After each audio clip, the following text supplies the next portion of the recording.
أعوذ بالله من الشيطان الرجيم. بسم الله الرحمن الرحيم. السلام عليكم ورحمة الله وبركاته. الحمد لله، صلاة وسلاما على سيدنا رسول الله وعلى آله وأصحابه ومن والاه. قال رب اشرح لي صدري ويسر لي أمري واحلل عقدة من لساني يفقهوا قولي. اللهم زدنا علما وارزقنا فهما جيدا. اللهم ذكرنا ما نسينا وعلمنا ما جهلنا. رب اشرح لنا صدورنا ويسر لنا أمورنا واحلل عقدة من ألسنتنا فيفقهوا أقوالنا. رب يسر ولا تعسر، رب تمم بالخير. اللهم علمنا ما ينفعنا وانفعنا بما علمتنا. آمين آمين يا رب العالمين. Tuan dan mati Allah Subhanahu wa taala, marilah kita memanjatkan kesyukuran kepada Allah Subhanahu wa taala kerana dengan keizinannya maka kita dapat bersama-sama pada malam ini antara maghrib dan isyak untuk kita bersama-sama membahaskan dan membicarakan tentang hadis-hadis Rasulullah sallallahu alaihi wasallam. Mudah-mudahan dengan perbahasan ini, dengan perbincangan ini akan dapat memberikan lebih pencerahan kepada kita, memberikan input yang bermanfaat kepada kita dalam usaha kita untuk mendalami ilmu Allah Subhanahu wa taala dan dalam kita melaksanakan tugas kita selaku hamba yang taat kepada Allah Subhanahu wa taala, insya-Allah. Kita masih lagi membicarakan kitab hadis 40 Matan Al-Arba'in An-Nawawiyah yang dikarang oleh Dr. Mustafa Abdul Rahman. Dan insya-Allah pada malam ini kita akan membicarakan hadis yang kelima. Yang kelima ke yang keenam? Saya tak ingat. Yang kelima. Yang kelima. Hadis baharu. Al-Hadisul Khamis an Ummul Mukminin Ummu Abdullah Aisyah radhiyallahu anha qalat qala Rasulullah sallallahu alaihi wasallam man ahdatha fi amrina hadha ma laysa minhu fahuwa raddun. Rawahul Bukhari wa Muslim. Wa fi riwayatin di Muslim man amila amalan laysa alaihi amruna fahuwa raddun. Hadis yang kelima ini dalam kitab Al-Matan Al-Arba'in An-Nawawiyah ini, Imam Nawawi telah membawakan satu hadis yang masyhur, hadis sahih, yang dianggap sahih oleh para ulama hadis. Apatah lagi apabila ia telah diriwayatkan oleh Imam Bukhari dan juga Imam Muslim. Ini dua tokoh pengumpul hadis yang tidak diragui tentang usaha yang telah dilakukan oleh keduanya. Yang mana hadis ini diriwayatkan daripada Ummul Mukminin, iaitu Sayyidatina Aisyah radhiyallahu anha. Diriwayatkan bahawa Sayyidatina Aisyah radhiyallahu anha telah berkata, telah bersabda Rasulullah sallallahu alaihi wasallam, barang siapa mengada-adakan dalam urusan agama kami ini sesuatu pekerjaan yang tiada daripadanya, maka yang diada-adakan itu adalah tertolak.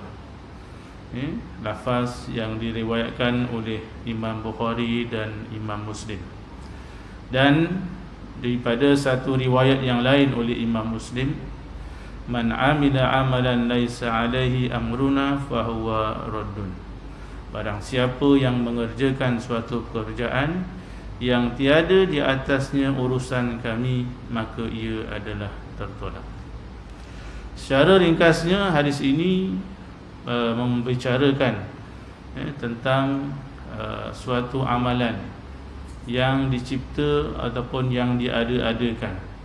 Suatu amaran daripada Rasulullah sallallahu alaihi wasallam kepada umat Islam, seandainya mereka mencipta suatu amalan yang bukan berasal daripada apa yang telah disampaikan oleh baginda Rasulullah sallallahu alaihi wasallam yang berkaitan dengan amaran ataupun urusan agama, maka pekerjaan yang dilakukan itu adalah ataupun ibadah yang dilakukan itu adalah tertolak ataupun sia-sia.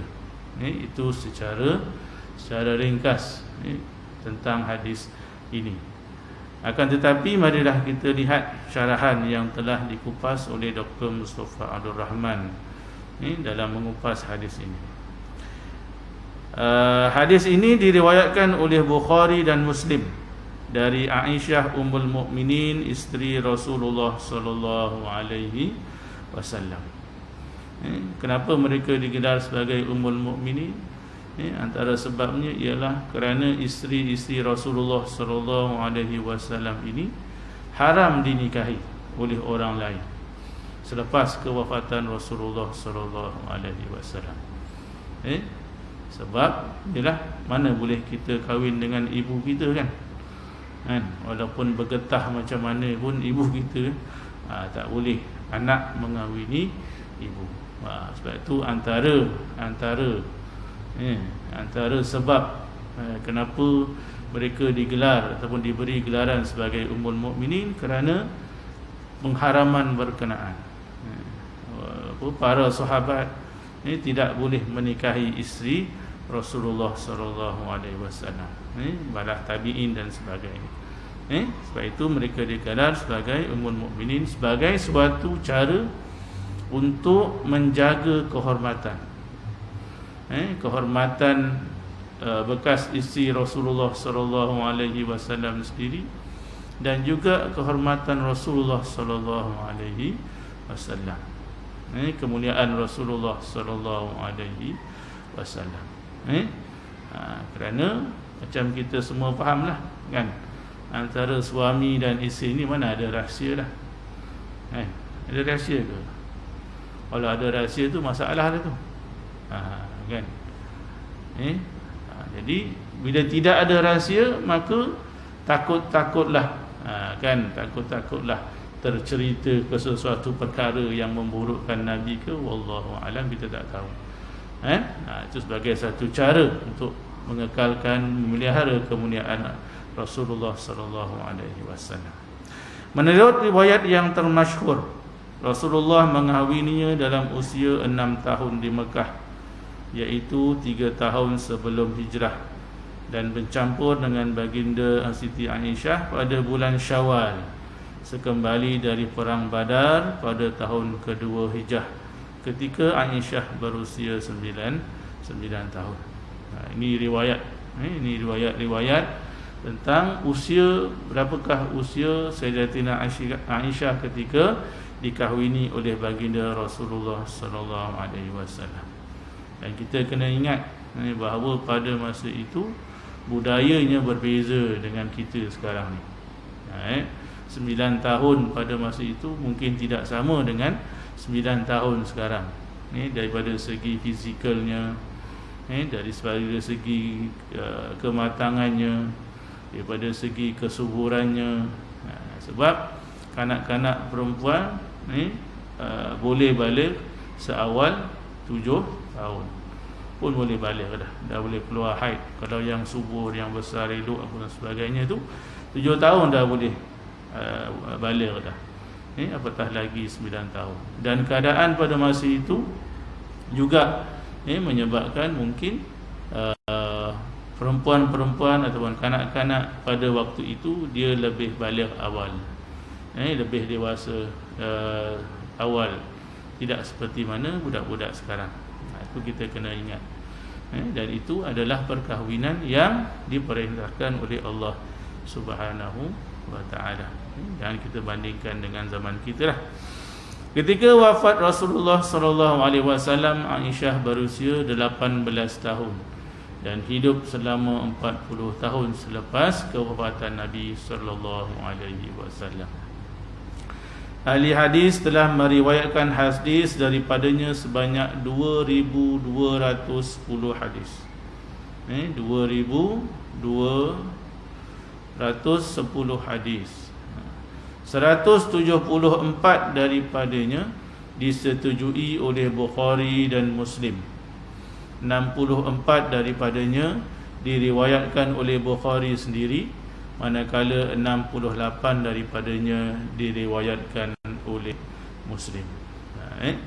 Jadi ada hadis-hadis yang diriwayatkan oleh Sayyidatina Aisyah yang tidak diriwayatkan ataupun tidak dikumpulkan di dalam Sahih Imam Bukhari dan Imam Muslim. Sebab tadi muallif mengatakan ada 2000 lebih hadis yang diriwayatkan yang disandarkan kepada Sayyidatina Aisyah. Tapi hanya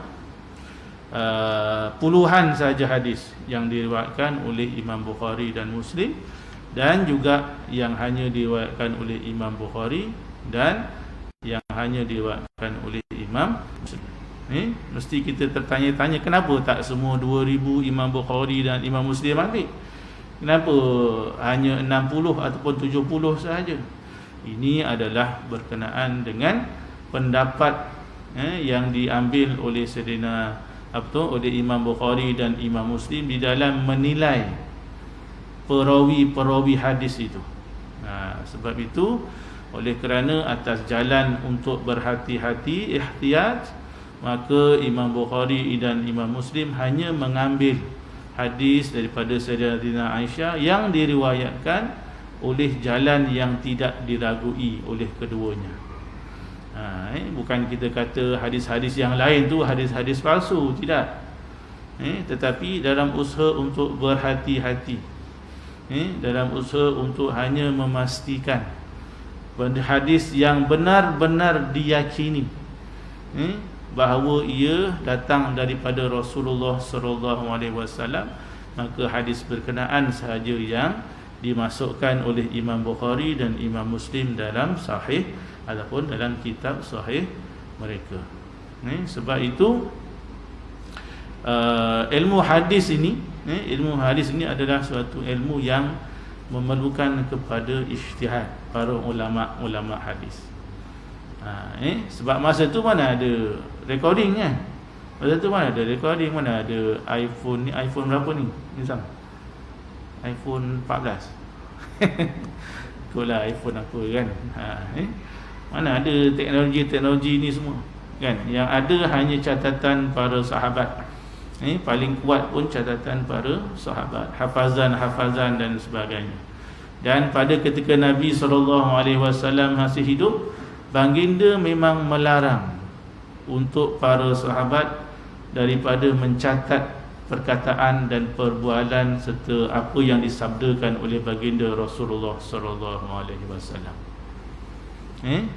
Bahkan ada sahabat yang memang dah mencatat, maka Nabi suruh musnahkan supaya tidak bercampur dengan Al-Quran, yang pada masa itu memang telah ada kumpulan yang diketuai antaranya oleh Zaid bin Sabit, oleh Muawiyah bin Abu Sufyan. Muawiyah tu pencatat Al-Quran tu, Muawiyah tu. Jangan main-main kan? Kita senang-senang je nak kecam, nak keji dan sebagainya kan? Jadi sebab itu oleh kerana Al-Quran masih diturunkan, maka Nabi melarang para sahabat untuk mencatatkan hadis-hadis berkenaan, takut bercampur dan sebagainya. Oleh itu, maka para sahabat hanya berpandukan kepada ingatan, hafalan dan sebagainya. Sehinggalah Nabi wafat, dan setelah Al-Quran dibukukan, maka barulah timbul catatan-catatan hadis Rasulullah sallallahu alaihi wasallam, yang mana antaranya dipelopori oleh Imam Bukhari dan juga Imam Muslim sebagai tabi'in. Imam Bukhari dan Muslim ni tabi'in. Jadi dah lepas zaman sahabat, Barulah hadis Nabi dikumpulkan. Hadis menjadi salah satu dasar dari amal dalam agama Islam, iaitu dasar yang menentukan amal pada zahirnya, sebagaimana hadis yang pertama dahulu, iaitu innamal a'malu binniyat, yang telah menjadi dasar yang menentukan amal pada batinnya. Jadi amal ibadah di dalam agama ini ditentukan oleh beberapa sumber. Selain daripada Al-Quran, maka hadis berperanan juga sebagai sumber utama di dalam menetapkan sesuatu amalan, sama ada pada zahir ataupun pada batin. Yang batin tu tadi dah hadis yang pertama, innamal a'malu binniyat. Kerana niat itu adalah amal batin. Kita buat sesuatu kerana Allah Subhanahu wa taala, atau kerana nak dapatkan nama, pangkat, pujian dan sebagainya, itu semua amal batin. Yang mana amal batin berperanan untuk menentukan sama ada sesuatu ibadat itu menjadi ibadah ataupun menjadi adat, kebiasaan biasa. Hatta amal yang pada zahirnya adalah ibadat boleh juga dianggap ataupun boleh jatuh kepada amal yang bersifat adat, kalau niatnya tidak betul. Kalau niat tidak betul, maka amalan yang kita buat hanya menjadi adat sahaja, walaupun zahirnya nampak macam ibadat. Contohnya macam berzikir. Contoh macam berzikir. Mak bapak kita dah latih lepas subuh mesti baca Quran dan sebagainya. Baca kerana mak bapak. Kerana bapak pegang rotan, emak duduk sebelah baru baca. Itu didikan. Itu didikan. Tapi kalau kita buat semata-mata kerana kehadiran mereka, maka amal ibadah itu mungkin jatuh kepada amal yang adat sahaja, sebab hanya memenuhi tuntutan orang tua dan sebagainya. Jadi walaupun pada zahirnya nampak macam ibadat, boleh bertukar menjadi adat. Bahkan sebenarnya sesuatu adat pula boleh bertukar menjadi ibadat seandainya amal batin ataupun syarat niat itu betul kerana Allah Subhanahu wa taala. Makan kita, minum kita, tidur kita, bangun kita, semuanya itu adalah adat. Akan tetapi ia boleh bertukar menjadi ibadat seandainya niatnya itu betul kerana Allah Subhanahu wa ta'ala. Sebab itu hidup manusia, hidup seorang yang Muslim yang berserah pada Allah Subhanahu wa ta'ala, sepanjang hidupnya 24 jam tu dia tidak akan lari daripada melakukan ibadat kepada Allah Subhanahu wa ta'ala sepatutnya. Dan bagaimana? Kerana hasil daripada tunjuk ajar baginda Rasulullah sallallahu alaihi wasallam. Nabi mengajarkan kepada kita doa-doa, bangun tidur doa, masuk tandas doa, keluar tandas doa, makan doa, nak bersama dengan isteri pun doa, semuanya ada penuh dengan doa. Nak keluar rumah doa, masuk rumah pun doa. Jadi hasil doa itu akan menyebabkan adat yang kita lakukan boleh bertukar menjadi ibadah dengan izin Allah Subhanahu wa ta'ala. Mencari rezeki kita daripada pagi sampai ke petang, sampai ke malam, semuanya menjadi ibadah seandainya betul niat yang kita lafazkan ataupun yang kita qasadkan di dalam hati. Dan hadis juga berfungsi untuk menentukan amal pada zahir. Kerana banyak daripada amal-amal yang dilakukan tidak akan dapat dilakukan dengan sempurna kecuali dengan penerangan daripada Rasulullah sallallahu alaihi wasallam. Contoh yang paling mudah, solat, puasa, haji, itu semua tidak ada perinciannya di dalam Al-Quran. Hanya Allah menyebut saja. Wa aqimus solah wa atuz zakah. Tapi bagaimana zakat? Apa yang berapakah kadar-kadarnya tidak ada di dalam Al-Quran. Hadis yang berperanan untuk menentukan kadar serta jenis-jenis harta yang wajib dikeluarkan zakat. Begitu juga dengan solat. Sallu kama ra'aitumuni usolli, kata Rasulullah sallallahu alaihi wasallam. Jadi bagaimana kita solat ini semua adalah ditunjukkan oleh Nabi sallallahu alaihi wasallam, dan hadis dah itu kan, kerana hadis itu apa sahaja yang disandarkan kepada Nabi sallallahu alaihi wasallam, sama ada perbuatannya baik, perkataannya baik, bahkan amal-amal yang dilakukan oleh baginda Rasulullah sallallahu alaihi wasallam. Sebagaimana yang telah dimaklumi bahawa tiap-tiap amal yang dilaksanakan bukan kerana Allah tidaklah berpahala. Amal yang dilaksanakan bukan kerana Allah tidak cukup untuk mendapat pahala daripada Allah Subhanahu wa taala. Jadi maksudnya semuanya kena kerana Allah. Iktikaf pun kerana Allah Subhanahu wa taala. Bukan terpaksa iktikaf kerana bini tak siap masak lagi. Dia duduk surau aje lah bang, kan? Saya tak masak pun tak siap lagi ni. Duduk surau, jangan balik. Nanti kita makan lepas isyak. Jadi kalau iktikaf pun kerana bini tak siap masak, bukan kerana nak pahala, nak beribadah pada Allah, maka tidaklah berpahala. Begitu pula tiap-tiap amal yang dilakukan tidak menurut sebagaimana perintahnya dan perintah Rasulnya tidaklah diterima.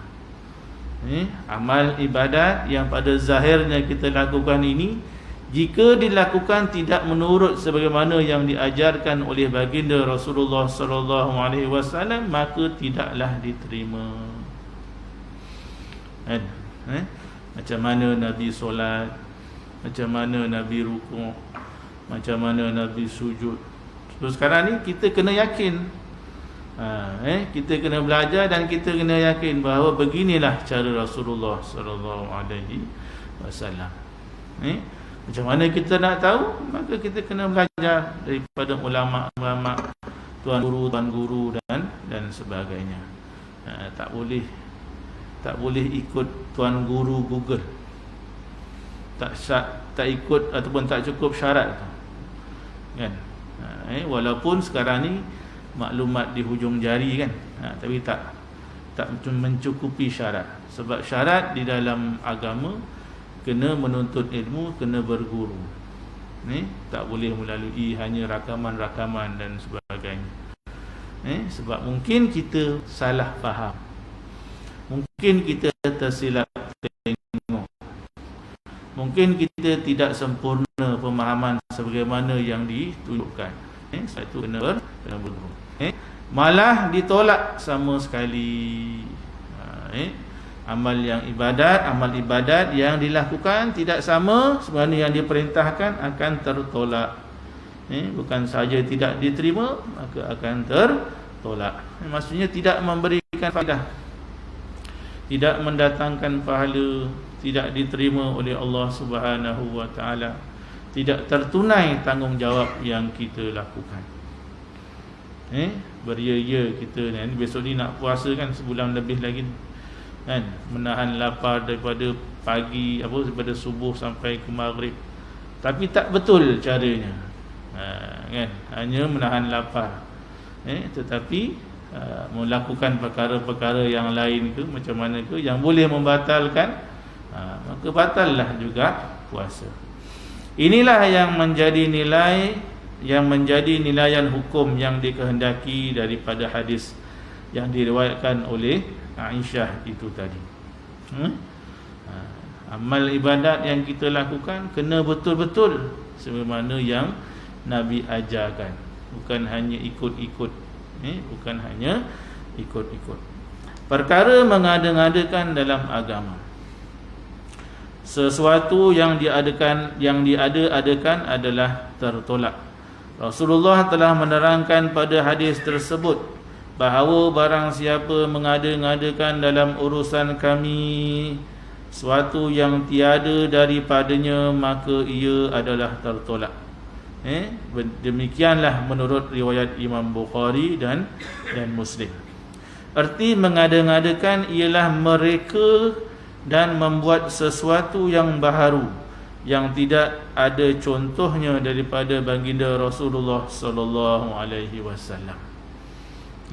Hatta solatnya, macam kita tadi kata tadi, semua ibadat yang tidak ada asas, ataupun kita mencipta ataupun mengada-ngadakan sesuatu yang baharu. Takbir 2 kali ke contohnya? Ataupun rukuk 2 kali ke? Ada sembahyang rukuk 2 kali? Ada ke tak ada? Kalau kata tak ada, kena belajar lagi. Tapi sebab Man Proton kata ada, nanti kita belajar dengan dia lah. Sembahyang apa yang rukuk 2 kali? Ada tak ada? Ada kan? Sembahyang apa? Sembahyang apa? Tak dengar. Gerhana. Sembahyang gerhana. Okey, lulus lah tu, boleh jadi imam lah tu. Kan? Okey. Jadi sesuatu yang baharu yang tidak ada contohnya daripada Nabi, maka dia akan tertolak. Dan inilah yang dikatakan sebagai bid'ah. Yang dikatakan sebagai bid'ah, suatu yang diada-adakan, suatu yang baharu di dalam agama. Erti dalam urusan kami ini ialah dalam agama ini atau dalam syariat kami ini, terutama dalam urusan akidah dan ibadah yang telah sempurna dan telah ditunjukkan cara keimanan dan cara melaksanakan amal yang bertalian dengan ibadah berkenaan. Jadi hal berkenaan dengan ibadah dan iman ini telah sempurna, telah lengkap, dijelaskan oleh baginda Rasulullah sallallahu alaihi wasallam, telah dijelaskan oleh para ulama, dikupas dan sebagainya. Maka kita tidak ada hak dan tidak boleh untuk membuat ataupun membuat reka cipta ataupun membuat inovasi terhadap ibadah-ibadah berkenaan. Arti suatu yang tiada daripadanya pula ialah suatu pekerjaan agama yang tiada daripada agama atau tiada didasarkan kepada sesuatu dari dalil-dalil syarak menurut kaedah atau peraturan pengambilan hukum.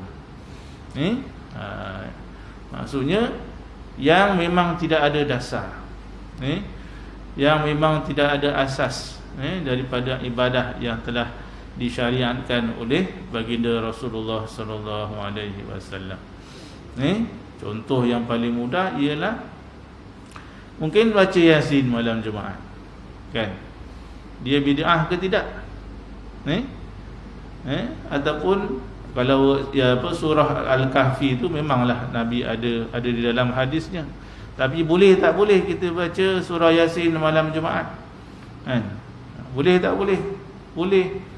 Sebab memang ada hadis yang mengesyorkan kita untuk membaca Al-Quran pada mana-mana masa. Cuma masalahnya kalau kita sabitkan kepada malam Jumaat. Yasin hanya boleh baca malam Jumaat saja. Itu masalah. Ataupun orang nak meninggal ni hanya Yasin saja boleh baca, surah-surah lain tak boleh. Itu pun masalah juga. Walaupun ada hadis yang memang menyuruh kita baca Yasin kepada orang yang hampir pada sakaratul maut. Itu ada hadisnya. Tapi kita kata jangan baca benda lain, Yasin saja. Itu ada masalah. Itu tak boleh. Sebab tidak ada larangan khusus daripada baginda Rasulullah sallallahu alaihi wasallam. Arti tertolak pula ialah tidak ada dihukum sah sesuatu yang diada-adakan itu dan tidaklah diterima. Maksudnya sesuatu itu, ibadat yang kita lakukan itu yang tidak berasal daripada apa yang telah disyariatkan oleh Rasulullah sallallahu alaihi wasallam sebagai dihukumkan tidak sah. Maksud tidak sah tu sia-sialah. Bahkan boleh jika dia boleh kata apa, mengusik ataupun boleh mendatangkan kemudaratan kepada keimanan, maka dia boleh menyebabkan keimanan kita mungkin terbatal ataupun tertolak dan sebagainya.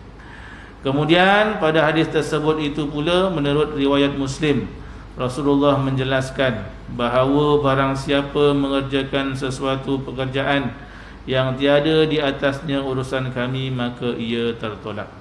Arti hadis ini ialah barang siapa mengada-ngadakan atau mengerjakan suatu pekerjaan agama yang diada-adakan orang lain, padahal suatu pekerjaan itu tidak menurut dalil agama, maka ia tertolak sama sekali. Ya, sebab itu kena belajar. Jangan kita hanya mengikut-ngikut sahaja perbuatan orang lain ketika mereka melakukan ibadah. Apa hal kena belajar, barulah ibadah itu boleh kita yakini sebagai sah dan sebagainya. Okey. Jadi suatu pekerjaan agama, sama ada dalam perkara i'tiqad, ibadah, maupun dalam perkara muamalat, akan ditolak dan tidak akan diterima kalau dikerjakan dengan cara yang tidak dibenarkan oleh agama atau dengan cara yang berlainan dengan hukum yang ditetapkan. Yang demikian, pekerjaan seperti itu tetaplah dilarang. Diulang lagi lah, mendekaskan bahawa ia melibatkan perkara-perkara sama ada i'tikad, ibadat ataupun muamalat. Apa dia muamalat? Muamalat ni ialah perkara yang melibatkan urusan sesama manusia, sama ada perniagaannya baik ke, sama ada melibatkan hubungan antara sesama manusia ke, nikah, kahwin, cerai dan sebagainya, itu juga ditarifkan sebagai muamalat. Bukan muamalat ni perniagaan saja, jual beli saja, tidak. Tapi yang melibatkan hubungan antara sesama manusia. Cuma sekarang ni orang lebih kenal muamalat tu berniaga, bank dan sebagainya, tidak. Tapi apa-apa sahaja, termasuklah nikah, kahwin dan sebagainya, juga boleh dikategorikan sebagai muamalat. Adapun pekerjaan yang berhubungan dengan kehidupan dunia seperti perniagaan, pertanian, perusahaan dan sebagainya, maka tidaklah termasuk ke dalam pengertian hadis berkenaan. Ini maksudnya pekerjaan-pekerjaan yang hanya bersifat keduniaan sahaja, yang tidak melibatkan hukum hakam halal dan sebagainya, halal haram dan sebagainya, maka tidak termasuk di dalam hadis berkenaan.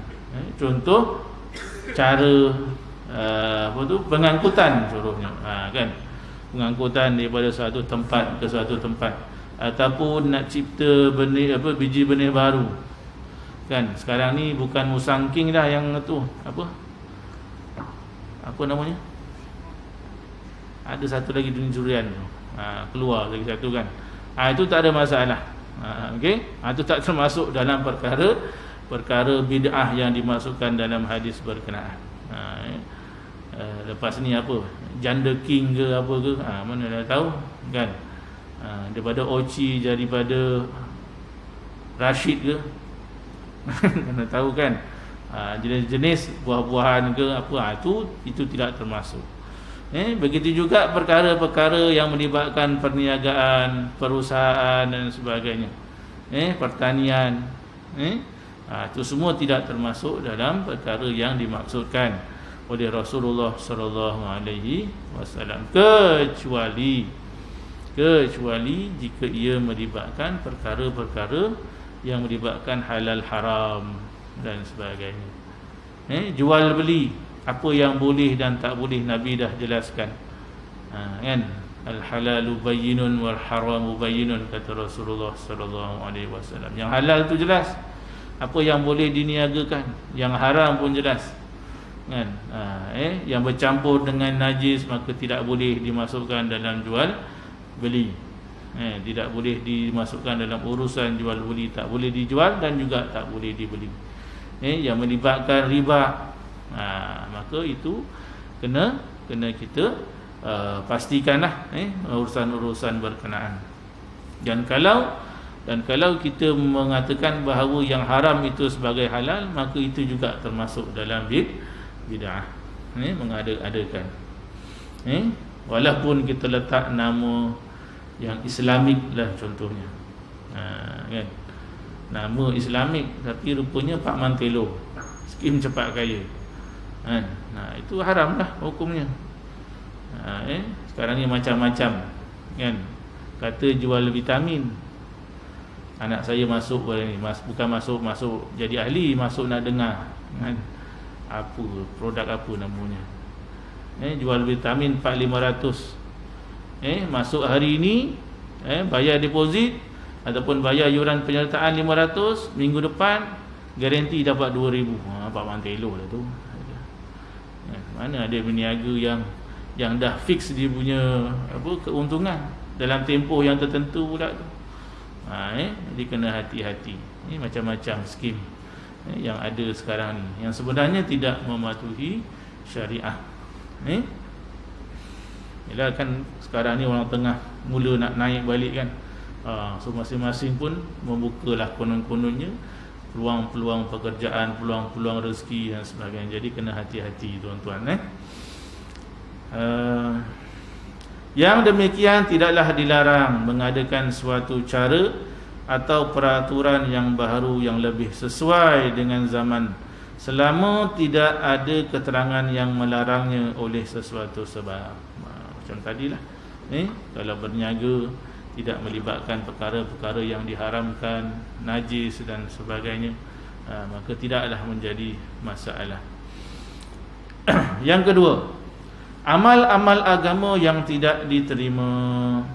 Amal-amal agama atau perbuatannya yang diterima ialah amal yang dikerjakan menurut hukumnya sebagaimana yang telah diperintahkan, iaitu tidak terkeluar daripadanya, tidak bertentangan dengannya, dan tidak pula yang diada-adakan atau yang direkakan itu tidak ada asalnya atau tidak dipertunjuk atau tidak ada pertunjuknya daripada agama itu sendiri.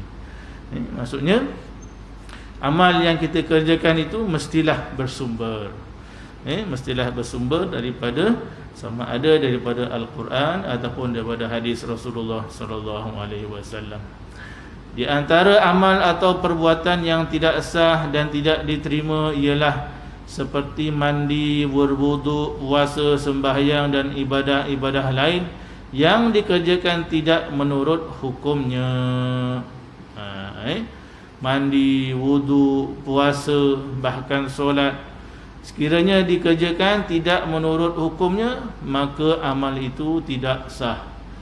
Jadi memang betul-betul kena pastikan, kena yakin bahawa ia adalah sah dan sebagaimana yang diperintahkan oleh Rasulullah sallallahu alaihi wasallam.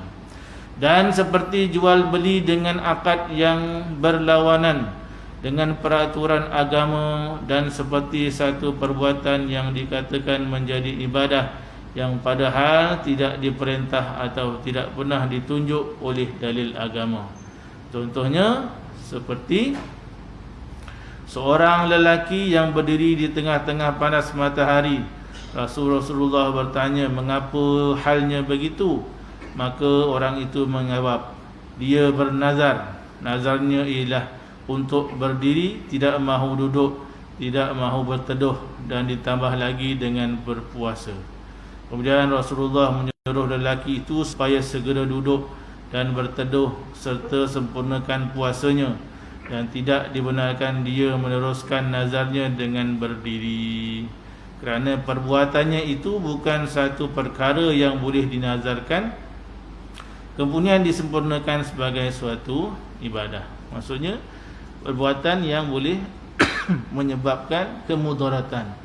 Nabi pun tak suruh, walaupun macam pada asalnya adalah sesuatu ibadah, iaitu berpuasa.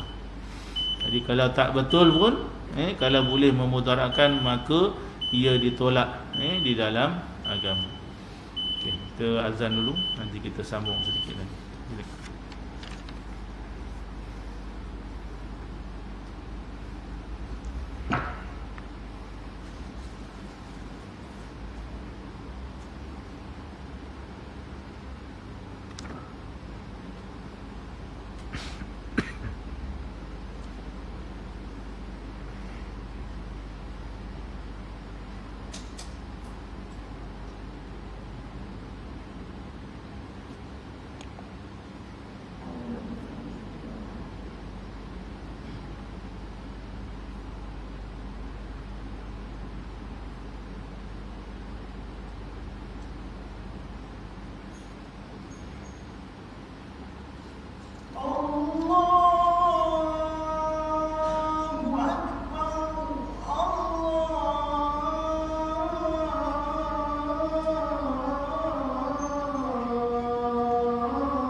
Baik tuan-tuan, kita sambung sedikit lagi Bana habis dia punya syarahan.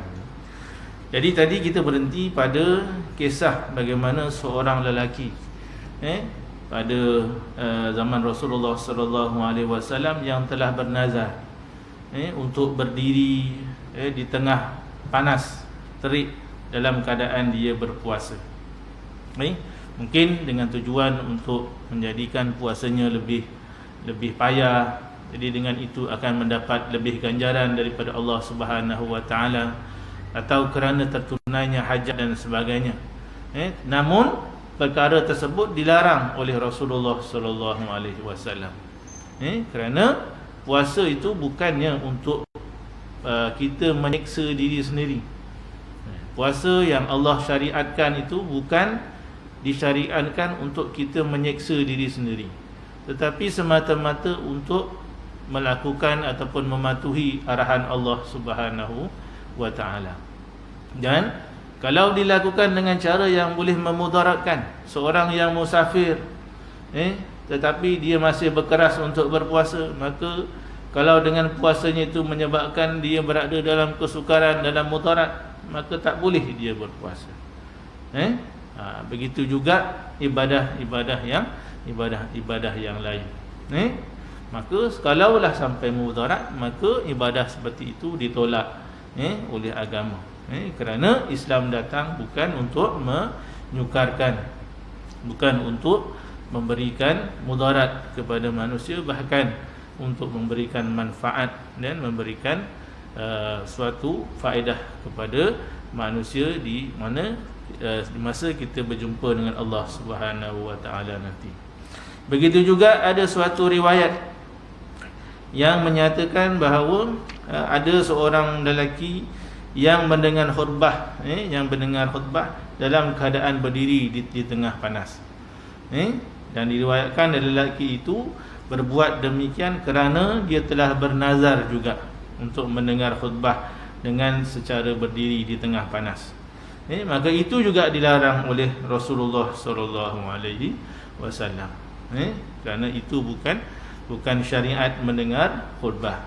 Khutbah sebaik-baiknya didengar dalam keadaan duduk, dalam keadaan duduk di dalam masjid, bukan dengan cara berdiri walaupun telah bernazar. Kerana dia menyalahi syariat. Dia menyalahi syariat yang telah ditunjukkan oleh Rasulullah sallallahu alaihi wasallam. Walaupun kita disyariatkan untuk berdiri ketika solat, walaupun kita disyariatkan berdiri ketika solat, dan juga disyariatkan berdiri ketika berdoa di Jabal Rahmah, ketika mengerjakan haji dan sebagainya. Kan tetapi dalam ibadat-ibadat yang tertentu, maka sebaik-baiknya hendaklah kita duduk. Ada satu lagi kisah, seorang lelaki yang dihadapkan ataupun yang datang kepada Rasulullah sallallahu alaihi wasallam, lalu mengkhabarkan bahawa anaknya yang bekerja sebagai seorang buruh kepada seorang yang lain telah ditangkap berzina dengan isteri orang berkenaan. Lalu lelaki itu pun mendapat berita tentang kejadian berkenaan dan segera menebusnya dengan membayar 100 ekor kambing bersama dengan seorang hamba. Jadi nak tebus anaknya daripada dihukum, dia pun bagilah 100 ekor kambing dengan seorang hamba kepada majikannya, untuk mengelakkan anaknya daripada dihukum. Maka Rasulullah SAW menjawab bahawa kambing dan hamba engkau itu tidak dikembalikan kepada engkau, dan atas anak engkau dikenakan sebanyak 100 kali pukulan dan selama setahun pembuangan. Inilah sebagai contoh penukaran rangka hukum syarak yang sudah ditetapkan dengan suatu hukum yang baru, iaitu menghukum orang yang berzina dengan harta benda. Maka tidak boleh. Tak boleh dikembalikan. Kambing dengan hamba tu Nabi kata tidak boleh dikembalikan kerana dia dah serahkan kepada majikan anaknya. Tetapi anaknya tetap juga dikenakan hukum 100 kali pukulan dan setahun di dalam pembuangan. Jadi maksudnya tidak boleh menukar, tidak boleh menukar hukum syarak yang telah ditetapkan. Bahkan kalau kita melakukan ibadah itu juga menyalahi sebagaimana yang ditunjukkan oleh Rasulullah sallallahu alaihi wasallam, maka ibadah berkenaan adalah tertolak. Dilalah hadis ini yang pertama menunjukkan bahawa tiap-tiap amal yang tidak disyariatkan agama atau tidak ditunjuki oleh dalilnya adalah ditolak, yakni tidak diterima.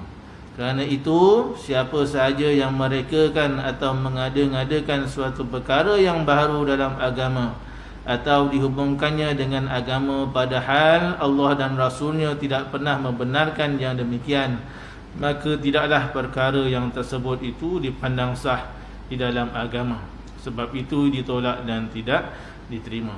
Sesuatu yang baru di dalam syariat yang tidak ada disyariatkan, maka tertolak dari segi hukumnya. Yang kedua, menunjukkan bahawa tidaklah dapat beramal dengan suatu amal yang keluar daripada hukum syarak atau yang menyalahinya. Juga tidaklah dapat diterima alasan orang yang berbuat kejahatan dengan mengatakan bahawa ia tidak mengadakan kejahatan itu. Ia hanya berbuat menurut yang telah diadakan dan telah banyak dikerjakan orang lain sebelumnya. Jadi maksudnya tak boleh nak berdalilkan orang lain buat, maka saya buat. Padahal benda itu salah dari segi syarak. Tidak boleh dijadikan dalil. Orang ramai semua buat, kan? Orang ramai sebab witir 4 rakaat, maka saya pun buat witir 4 rakaat. Kan? Padahal witir mesti dilakukan secara ganjil, kan? Sama ada 1, 2, 1, 3, 5 sampai paling banyak berapa witir? Paling banyak berapa witir? 11. Tu angguk-angguk tu yakin tu, insya-Allah lah 11 dah tu. Betul lah 11. Paling banyak witir 11. So buat 13 boleh? Tak boleh lah. Kalau dah memang Nabi kata paling banyak 11, maka sampai 11. Ada hadisnya, ada hadisnya. Paling banyak 11 rakaatan. Dan hendaklah dikerjakan masna-masna, 2 rakaat dan 1 rakaat. Tapi hadis yang witir 3 rakaat sekaligus tu pun ada. Itu pun ada. Maksudnya boleh 3 rakaat, tapi jangan buat 5 rakaat 1 salam. Tak boleh. 3 rakaat boleh 1 salam. Nak buat 5 rakaat, buatlah 2 1 ataupun 2 3. Itu tak apa. Sebab dia paling banyak pun 3 rakaat saja untuk 1 salam. Wallahu a'lam. Baik, yang baik daripada Allah Subhanahu wa taala, salah dan silap daripada kelemahan saya. Mudah-mudahan apa yang kita bincangkan ini akan memberikan faedah kepada kita dalam usaha kita untuk memahami agama kita, insya-Allah. Kita tutup dengan tasbih kafarah dan suratul Nas. Bismillahirrahmanirrahim. Wal 'asr innal insana lafi khusr illa alladhina amanu wa 'amilus shalihat wa tawasaw bil haqq wa tawasaw bis sabr. Subhanakallahumma wa bihamdika asyhadu an la ilaha illa anta astaghfiruka wa atubu ilaik. Wabillahi taufiq. Assalamualaikum warahmatullahi wabarakatuh.